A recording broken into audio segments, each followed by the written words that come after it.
Le don d'enseigner. Chez les croyants des premiers siècles, on ne consacrait à la charge d'évêque que des hommes qui avaient plus de 50 ans. Ce qui me dit que pour pouvoir enseigner, la connaissance de la foi n'est pas suffisante. Il faut l'ancienneté de la foi et l'expérience de la vie.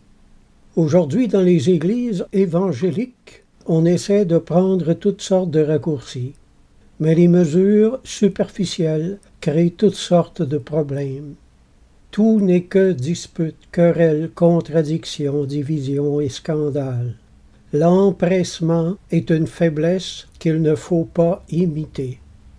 Vous qui êtes jeunes, soyez soumis aux anciens, et tous dans vos rapports mutuels, revêtez-vous d'humilité, car Dieu résiste aux orgueilleux, mais il fait grâce aux humbles.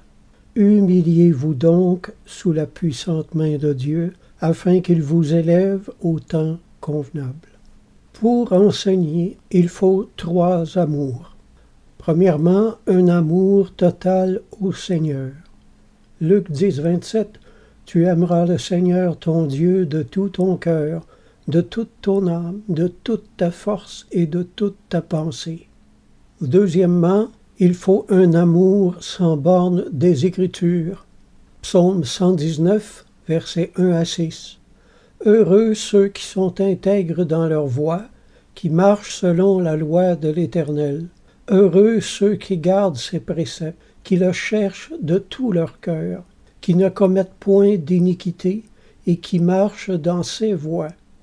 Tu as prescrit tes ordonnances pour qu'on les observe avec soin.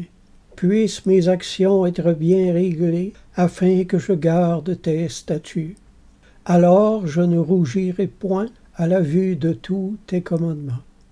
Troisièmement, il faut un amour profond pour les gens. 1 Thessaloniciens 2, versets 7 et 8. L'apôtre Paul dit « Nous aurions pu nous produire avec autorité comme apôtres de Christ, mais nous avons été pleins de douceur au milieu de vous. De même qu'une nourrice prend un tendre soin de ses enfants.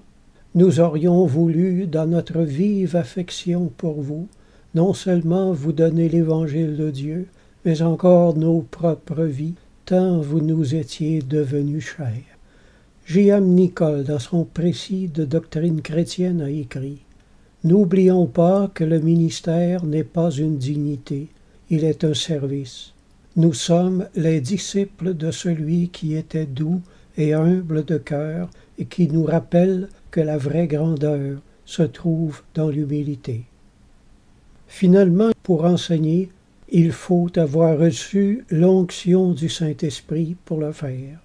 L'enseignement, pour être édifiant, doit être inspiré. L'on doit ressentir nous-mêmes la présence de l'Esprit lorsqu'on enseigne. C'est la confirmation de l'appel. Si vous ne ressentez pas l'onction, les gens ne la ressentiront pas non plus. Amen.